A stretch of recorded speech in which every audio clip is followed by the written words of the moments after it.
Olá pessoal, espero que todos estejam bem. Hoje nós vamos dar aí prosseguimento à nossa aula falando a respeito da Revolução Industrial e falando exatamente aí da segunda Revolução Industrial. E o título da nossa aula hoje vai ser Tudo que é sólido desmancha no ar. A vida operária nas cidades industriais.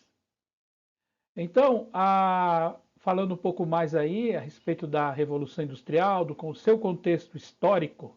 Então, a Revolução Industrial foi um marco transformador na história da humanidade, trazendo consigo avanços tecnológicos, aumento da produção e o surgimento das grandes fábricas.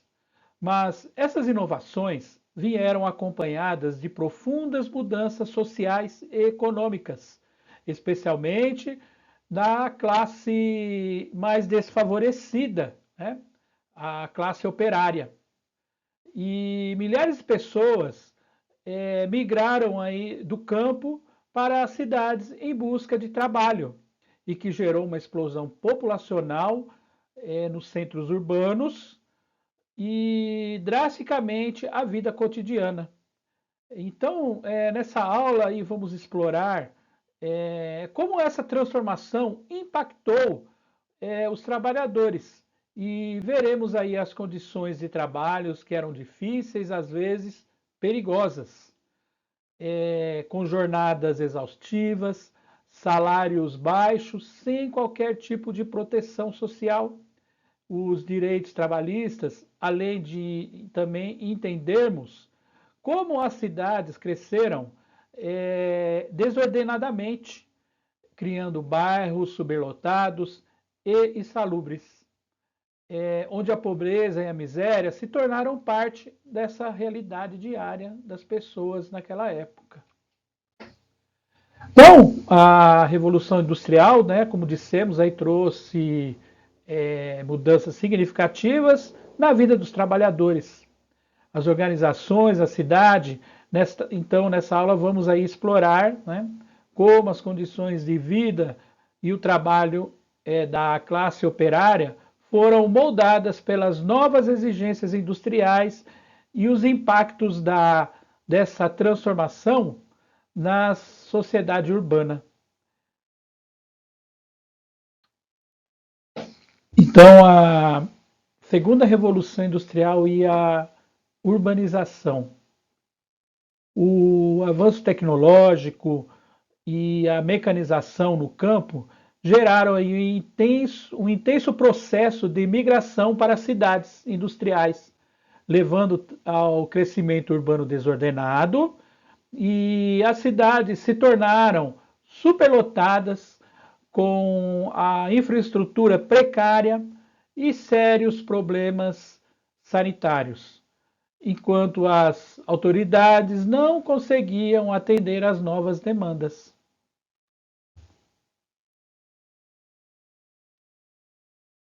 Então, a rotina nas fábricas era marcada por longas jornadas de trabalho, em média de 12 a 16 horas por dia, sem direitos trabalhistas ou segurança. Os operários, inclusive mulheres e crianças, recebiam salários baixos e os acidentes eram comuns, tornando aí um ambiente extremamente perigoso. E os operários também, eles moravam, né, em cortiços, né, quais eram as condições de vida dos trabalhadores naquela época. Então eles moravam em cortiços, em áreas superlotadas, sem ventilação ou saneamento básico. Então os ambientes eram bastante insalubres, favorecidos a, também ele favorecia, no caso, a propagação de doenças e limitava a qualidade de vida, tornando a sobrevivência nas cidades industriais um grande desafio diário, né? Então aí tem até uma foto, né, ilustrando uma figura ilustrando ali a vida do cotidiano dos trabalhadores. Isso já lá nos bairros, nos bairros onde eles residiam, né? É um local assim bem com aspecto bem estranho, bem sujo, né? Então eles viviam em cortiços, com péssimas condições de saneamento, as casas amontoadas, mal ventiladas e sem iluminação. Então, com certeza era adequada para o favorecimento aí de disseminação de doenças e a degradação da qualidade, né, da vida humana, como havia comentado. E a pobreza e a miséria urbana, como era isso, né?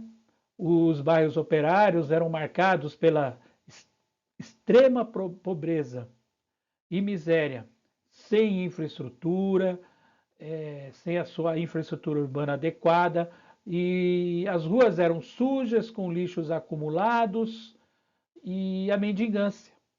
O alcoolismo e o crime se tornaram comuns, refletindo as duras condições enfrentadas pela classe trabalhadora.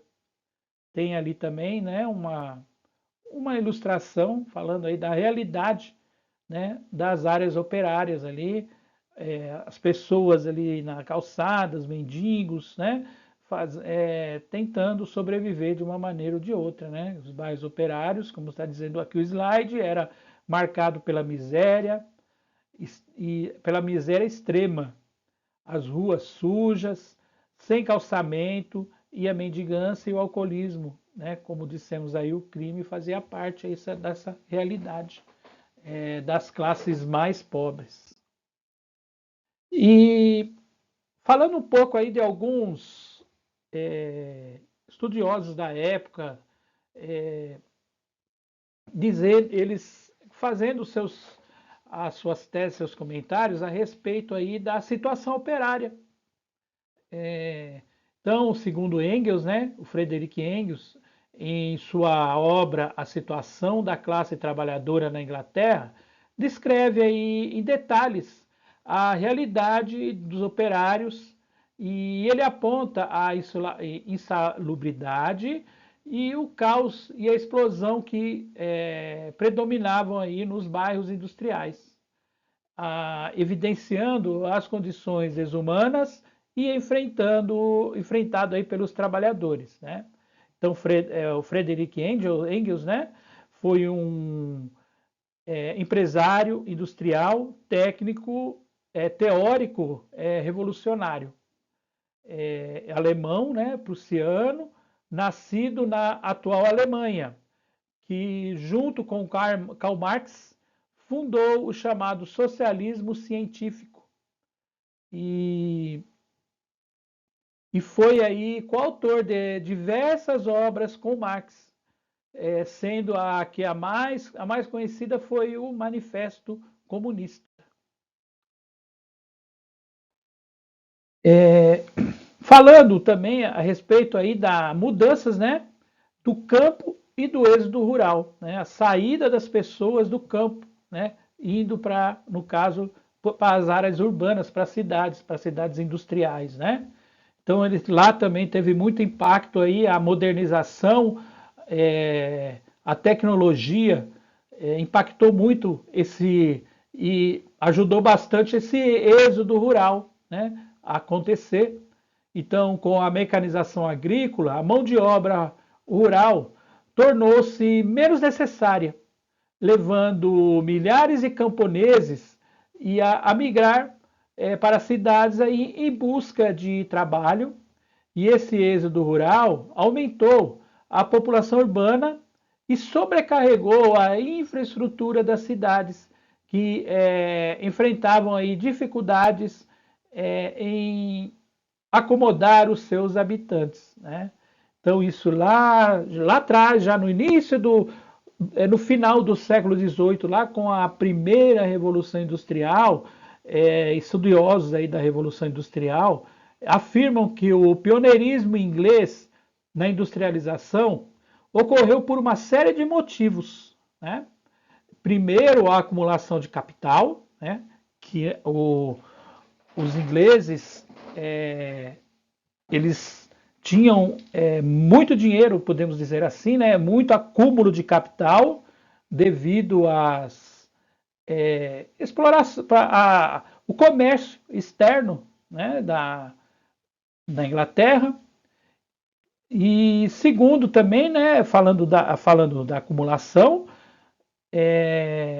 em segundo lugar, a lei do cercamento, né? Aquela lei que anteriormente todas as pessoas elas tinham direito nas terras comunas, né? Que eram as terras comuns para todos. Então eles tinham lá, eles poderiam colocar seus animais para pastar, plantar, e com a lei do cercamento isso foi limitado às pessoas que realmente tinham dinheiro para poder pegar essas propriedades, fechar as propriedades, e essas pessoas que ficaram sem a terra foram obrigados a sair, né, do local onde eles viviam para vir para a cidade, né, também isso ajudando esse êxodo rural, né. E em terceiro lugar, a utilização, né, de energias naturais. E, por último, motivos de novos inventos, ou seja, inovações técnicas, né? Isso lá na primeira Revolução Industrial aí que alavancou, né, todo esse progresso, toda essa mudança social e econômica, no caso ali no pioneirismo na Inglaterra, né?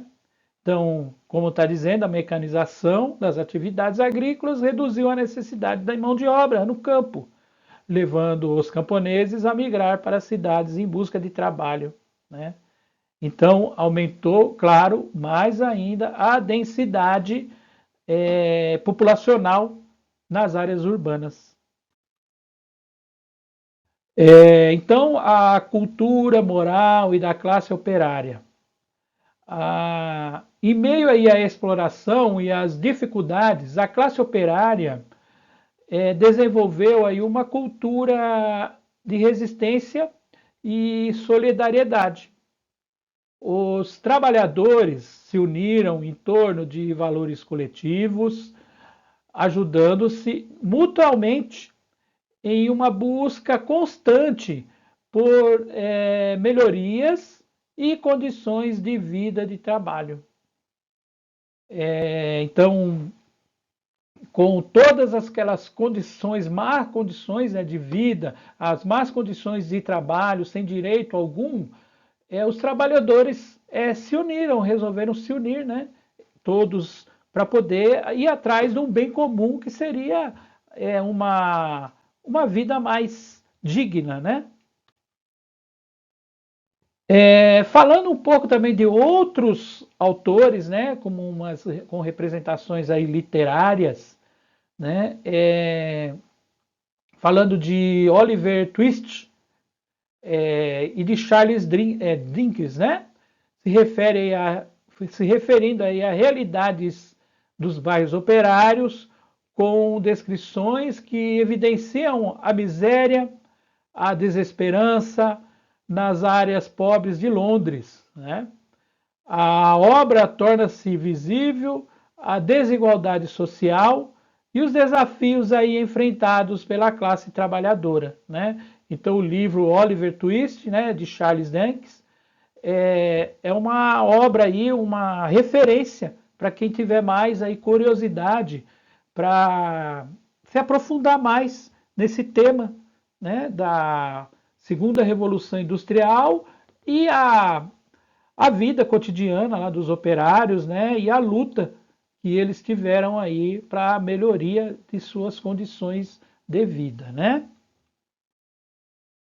A saúde pública, né? Isso dentro desse contexto também, né, da grande as condições péssimas, né, de viver, as condições péssimas de moradia, né, e essa superpopulação, claro que começou a disseminar, né, e a preocupação aí com a saúde pública e com epidemias que poderiam acontecer, né? Então, as péssimas condições de moradia nos bairros operários contribuíram para a disseminação de doenças, a cólera e o tifo, e outras epidemias assolavam essas áreas e a expectativa de vida era muito baixa. A mortalidade infantil era um reflexo trágico da precariedade da vida urbana naquela época, né? Aí no final do século XIX, já alavancando aí para o século XX, as condições de vida das pessoas na Europa, falando aí especialmente na Inglaterra. Então, tendo esse contraste, né, nas vidas sociais nas cidades. Então, enquanto os bairros operários enfrentavam aí a falta de infraestrutura, as classes mais altas viviam em áreas planejadas, confortáveis, e esse contraste entre a riqueza e a pobreza nas cidades industriais é um dos maiores legados da Revolução Industrial, né? Seria um legado que dá, dizendo aí a respeito da desigualdade, né, social que já vinha se expandindo, né? Então esses contrastes sociais, como dizemos, né, enquanto a classe trabalhadora enfrentava a miséria, os ricos moravam em locais luxuosos, com tudo na mão, né? Então refletindo, né, fazendo esse contraste, esse contrário das classes sociais da época, né? Falando um pouco aí dos mapas sociais da pobreza, Charles Bolt, né, criou mapas que dividiam a cidade por classes sociais, colorindo os bairros mais para representar os diferentes níveis de pobreza, e esses mapas destacavam as áreas de extrema miséria e mostrava como a pobreza era concentrada em certas partes da cidade. Então, esses mapas de Charles Bolt ilustrava nessa divisão, né, dessa classe social e essa desigualdade social que existia na Revolução Industrial, né, na segunda Revolução Industrial, no período da segunda Revolução Industrial. Também existiu vários críticos, né, da Revolução Industrial, como Alex Tocqueville. Ele observou que, apesar da contradição presentes nas cidades industriais, ao mesmo tempo que promoviam o progresso e a riqueza, esses locais eram marcados pela degradação humana.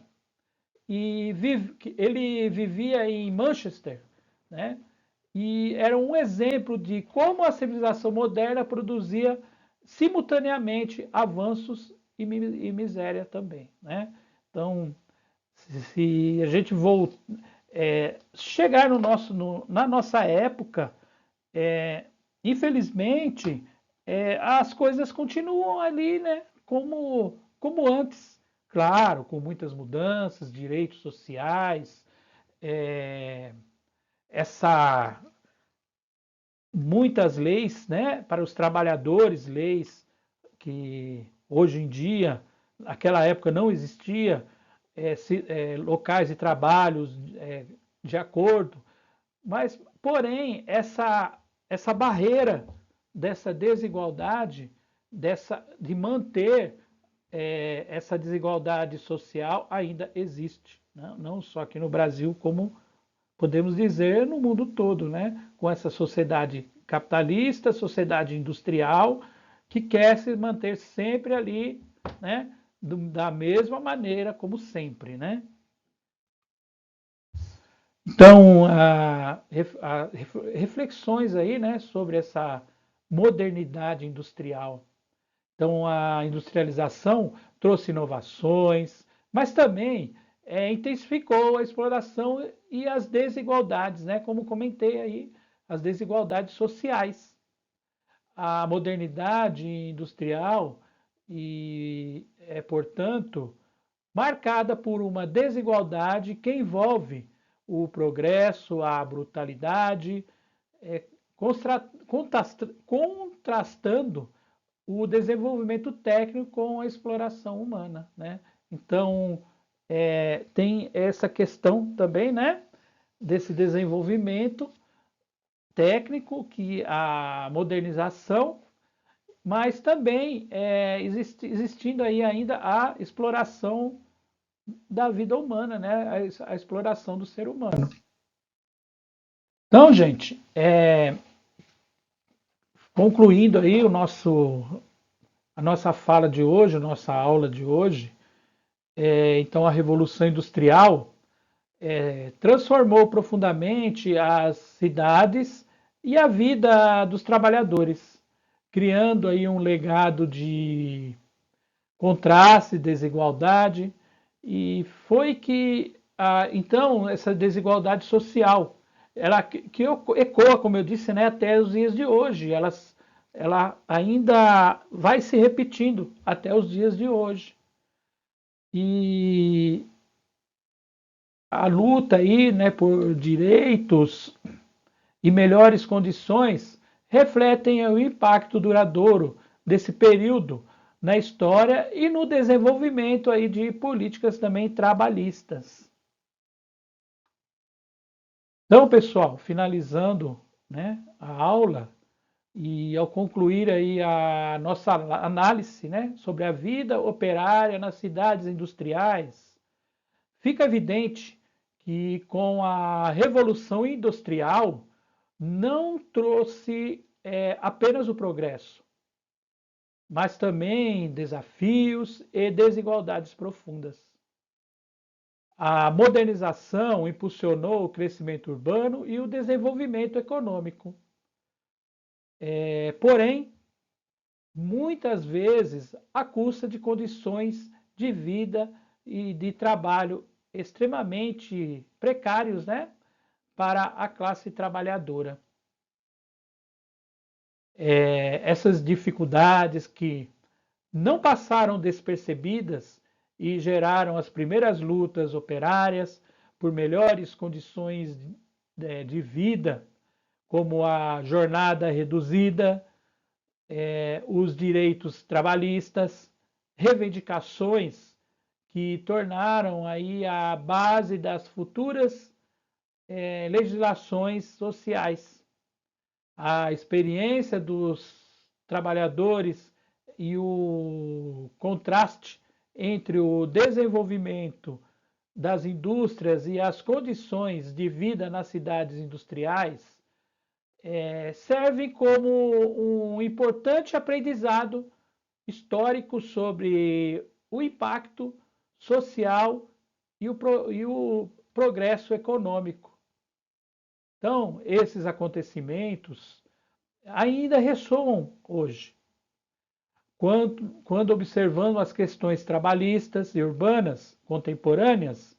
Os estudos das cidades industriais e da classe operária do século XIX nos lembra que o desenvolvimento sustentável é só possível com um respeito à dignidade humana e à inclusão social.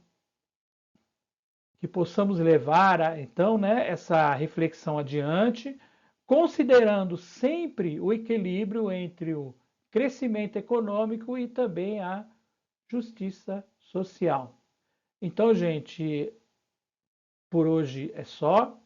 Eu vou deixar aí um vídeo também para a gente aprofundar um pouquinho mais esse tema que é muito importante, principalmente para nossas reflexões, né, da nosso dia a dia, da nossa vida contemporânea. Vocês aí que vão entrar, alguns já estão no mercado de trabalho, já estão vendo como é o funcionamento, né, desse cotidiano podemos dizer, do mercado de trabalho, né? Então é isso, gente. Por hoje é só. Então, um abraço a todos e fiquem com Deus. Tchau, tchau para todos. Tchau, tchau.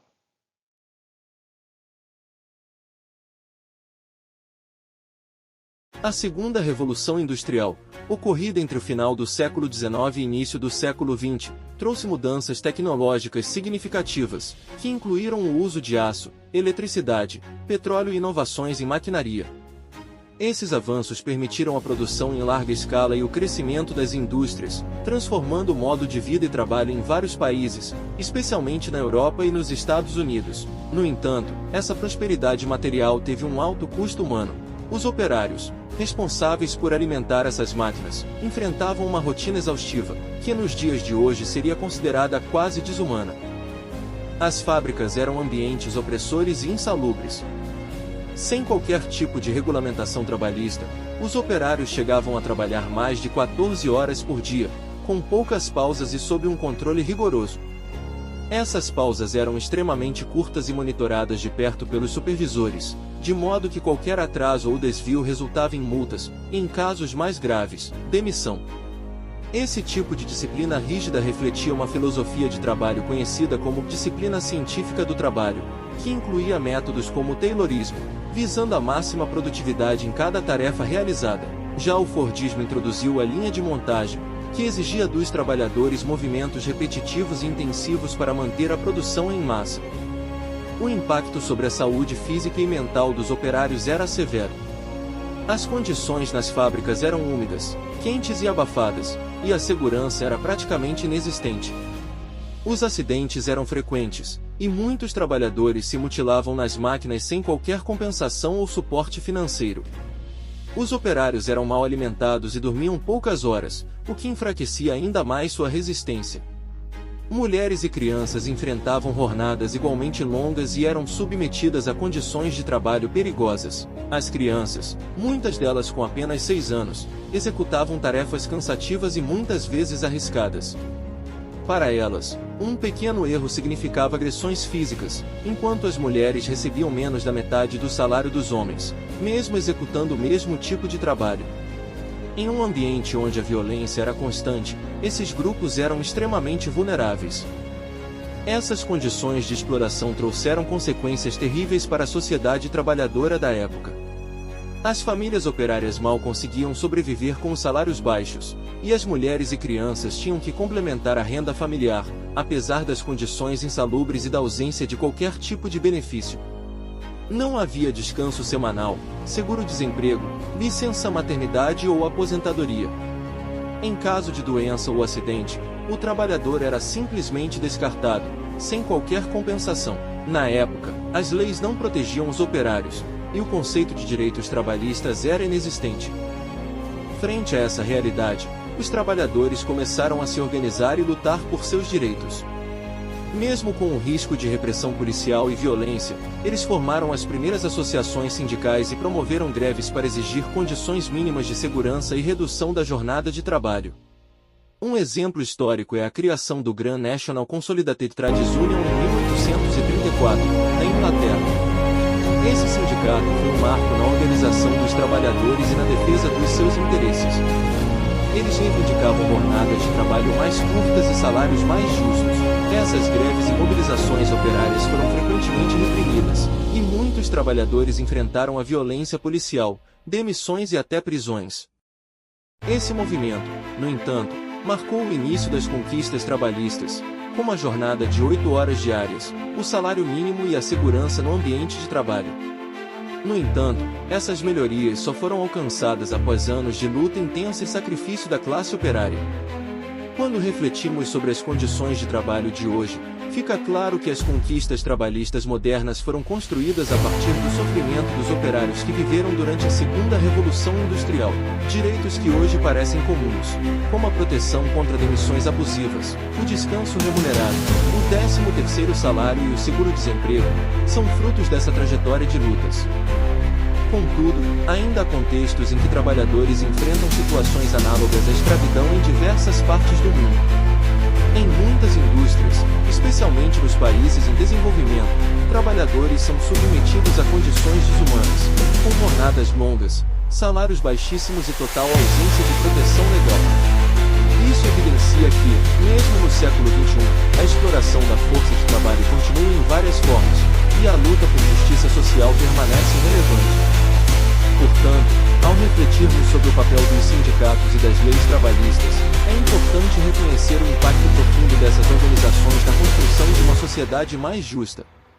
As greves e movimentos sindicais trouxeram avanços para a proteção dos direitos dos trabalhadores, que hoje beneficiam milhões de pessoas.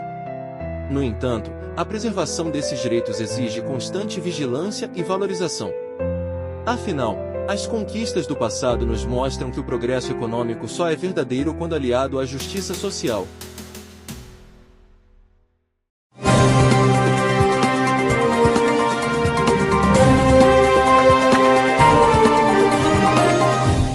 A jornada na vida de Thomas, um operário na Manchester Industrial. Thomas acordou antes do amanhecer, como fazia todos os dias. A escuridão ainda envolvia o pequeno quarto onde vivia com sua família, e a única luz vinha de uma vela quase no fim. Ele levantou-se com cuidado, evitando despertar os 3 irmãos mais novos, que dormiam no chão, enrolados em cobertores velhos e rasgados. O espaço era apertado e mal ventilado, o que fazia com que o cheiro de mofo, suor e sujeira impregnasse o ar. A única janela, pequena e cheia de rachaduras, quase sempre permanecia fechada para tentar barrar o cheiro insuportável das ruas. A vida no cortiço era dura e insalubre. Todos os moradores do edifício, famílias como a de Thomas, viviam em espaços igualmente precários. Em cada um dos andares, compartilhavam um único banheiro, sempre úmido e imundo, que servia para dezenas de pessoas. O prédio era mal conservado, com encanamentos antigos que constantemente vazavam, provocando poças de água suja pelos corredores. Para piorar, as paredes finas não barravam o barulho dos vizinhos, que se misturava ao som distante das máquinas da cidade e aos gritos das ruas. Durante as chuvas, o telhado vazava e eles eram obrigados a colocar bacias para coletar a água que pingava incessantemente. Ao vestir suas roupas de trabalho, gastas e encardidas, Thomas pensava no longo dia que o aguardava. As fábricas não ofereciam muito mais do que seu próprio cortiço. Ambos os lugares eram ambientes sômbrios e opressivos. O trabalho o esperava na fábrica têxtil, onde ele passava 14 horas por dia ao lado das enormes máquinas de ferro, cujo som ensurdecedor preenchia o ambiente. As janelas do galpão eram poucas e permaneciam fechadas para não permitir a entrada de sujeira, tornando o ar quase respirável. Mesmo com o salário mínimo que recebia, Thomas e sua família mal conseguiam pagar o aluguel do cortiço, muito menos pensar em uma alimentação decente. Quando o sino tocou, indicando uma breve pausa, Thomas sentou-se no chão frio e puxou um pedaço de pão seco do bolso, o único alimento até o final do dia. Enquanto comia, observava o rosto cansado de seus colegas, muitos jovens como ele, outros ainda crianças. Todos compartilhavam a mesma expressão de resignação, marcada pela dureza da vida na fábrica e pelas condições miseráveis de suas casas. Alguns já tossiam sem parar. Uma tosse que ele sabia era consequência da poeira e do ar contaminado que respiravam na fábrica e em seus cortiços. Ao final do dia, já exausto, Thomas caminhava pelas ruas sujas e escuras de Manchester, desviando de poças de água e resíduos jogados nas calçadas. No caminho de volta para casa, o contraste era inevitável. Ao lado dos cortiços miseráveis onde vivia, ele via as grandes casas dos donos das fábricas, iluminadas e isoladas das áreas degradadas da cidade. Pensava no luxo e na fartura que certamente havia lá dentro, algo que ele e sua família nunca conheceriam. Em casa, sua mãe o esperava, exausta após um dia costurando para conseguir algumas moedas extras, e seus irmãos já estavam dormindo. O quarto abafado e escuro era uma lembrança constante das limitações e dificuldades que enfrentavam diariamente. Thomas sabia que, assim como ele, toda sua família carregava o peso da sobrevivência nas costas. Em um último pensamento, antes de fechar os olhos para um breve descanso, ele se perguntava se algum dia aquela realidade mudaria, se algum dia poderiam ter uma casa digna e uma vida sem tanto sofrimento. Mas por ora, o máximo que ele podia fazer era tentar descansar um pouco e preparar-se para mais um dia de trabalho, na esperança de que algum dia o peso daquela vida pudesse ser aliviado para ele e para todos que compartilhavam a mesma história na Manchester da Revolução Industrial.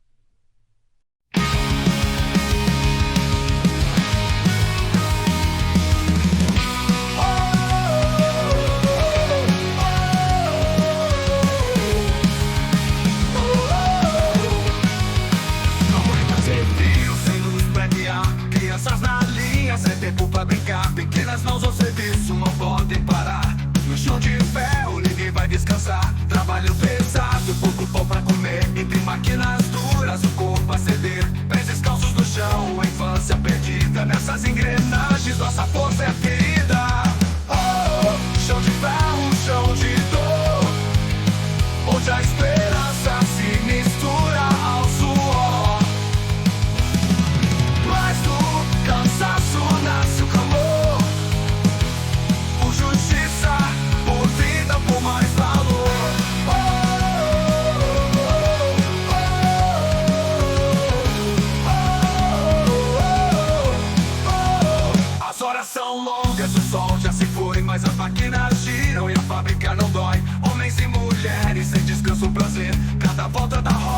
sonhos a perder. A voz que sussurra entre as paredes frias. Será que um dia teremos um dia? E das sombras surgem gritos de união, lutando nas fábricas por libertação.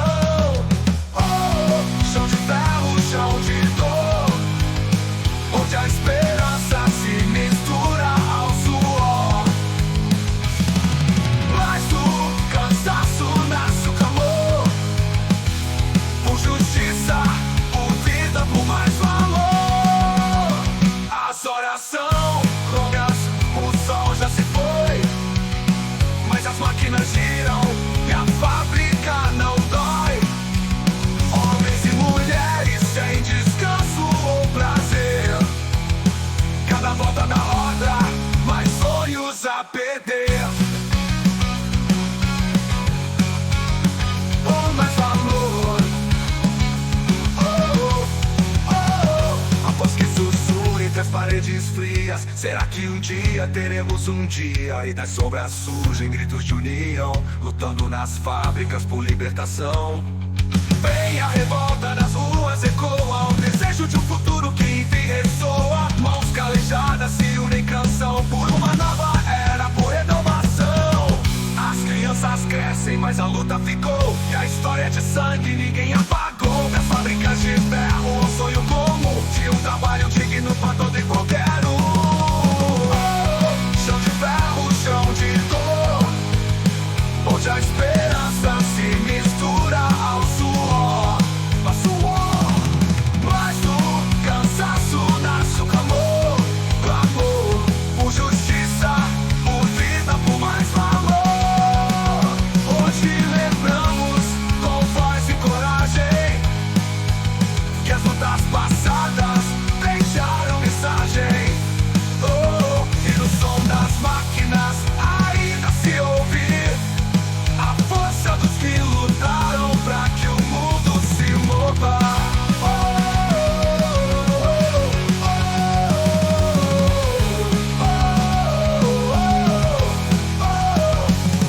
Falou.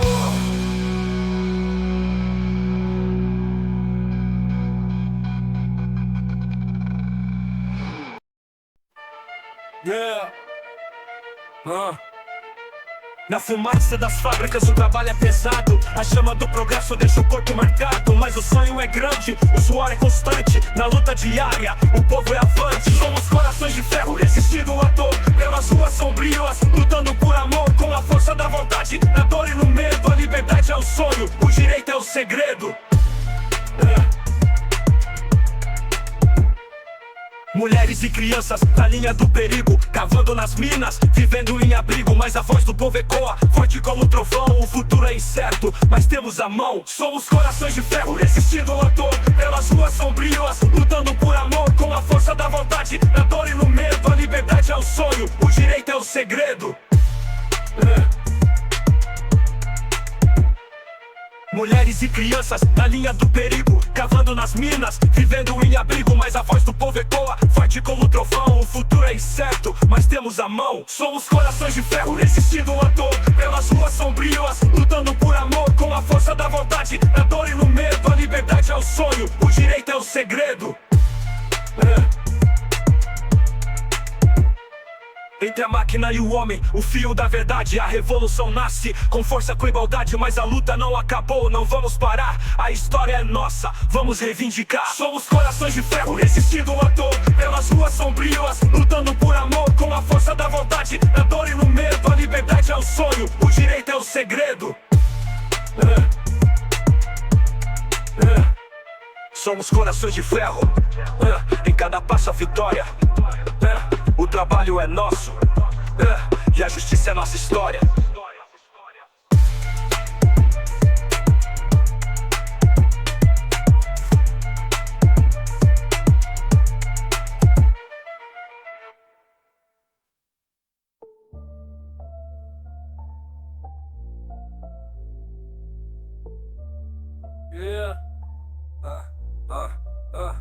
Mulheres e crianças na linha do perigo, cavando nas minas, vivendo em abrigo. Mas a voz do povo ecoa, forte como o trovão. O futuro é incerto, mas temos a mão. Mulheres e crianças na linha do perigo, cavando nas minas, vivendo em abrigo. Mas a voz do povo ecoa, forte como o trovão. O futuro é incerto, mas temos a mão. Mulheres e crianças na linha do perigo, cavando nas minas, vivendo em abrigo. Mas a voz do povo ecoa, forte como o trovão. O futuro é incerto, mas temos a mão. Mulheres e crianças na linha do perigo, cavando nas minas, vivendo em abrigo. Mas a voz do povo ecoa, forte como o trovão. O futuro é incerto, mas temos a mão.